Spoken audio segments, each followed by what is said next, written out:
Good morning and welcome to day 2 of 21 days on promises and 3 more minutes with Chaplain Mohr. We're in Genesis chapter 15 and starting in verse 1. It says, "Do not be afraid, Abram. I am your shield and your great reward." But Abram says, "O sovereign Lord, what can you give me since I remain childless? And the one who will inherit my estate is Eliezer of Damascus."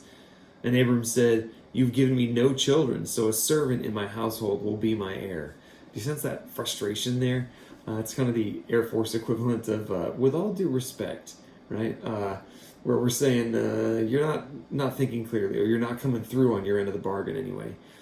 Verse 4 says, "Then the word of the Lord came to him, 'This man will not be your heir, but a son coming from your own body will be your heir.'" And so God's like, "Nope, it's going to happen. I promise it." And then in verse 6, it says, "Abram believed the Lord, and it was credited to him as righteousness." So he's given credit. God says, "Hey, you believed, it's righteousness," right? But Abram's still like, "How are you going to make that happen? Like, we're getting kind of old." So verse 9, "The Lord said to him, 'Bring me a heifer, a goat, and a ram, each 3 years old, along with a dove and a young pigeon.' Abram brought all these to him, cut them in two, and arranged them in halves opposite each other." That sounds kind of gross. You're like, why are you bringing animals and just cutting them in pieces?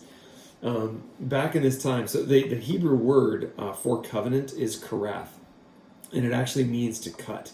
And what they would do is they would take these animals, they'd cut them in two, pull them apart, and then both people who were making this covenant would walk in between them. And the agreement was basically, hey, if I don't fulfill my end of the bargain, may the same thing happen to me that happened to these animals.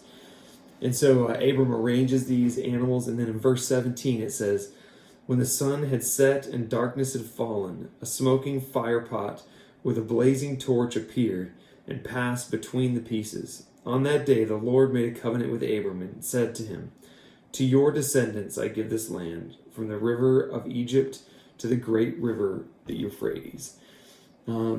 One thing I think is important is in this idea of the covenant. Like, it was both people had to participate and had to walk in. But in this one, only God does. Abram is still laying there and sleeping, and God is the one who makes this covenant with Abram. He says, "Hey, I don't need anything from you. I just want you to know this is what I will do for you." The funny thing is, then Abram, if you keep reading chapters later, Abram tries to fulfill God's promise for him. It really kind of screws things up. So my question for us is, when God has made us a promise, or when God has promised to take care of us, and then we go, "I don't know if he's going to do that for us," do we screw that up? Do we mess it up by trying to handle it and do it on our own? Are we getting in God's way? I hope you'll take a minute this week to think about how we may be doing that in our life. Hope you have a great day.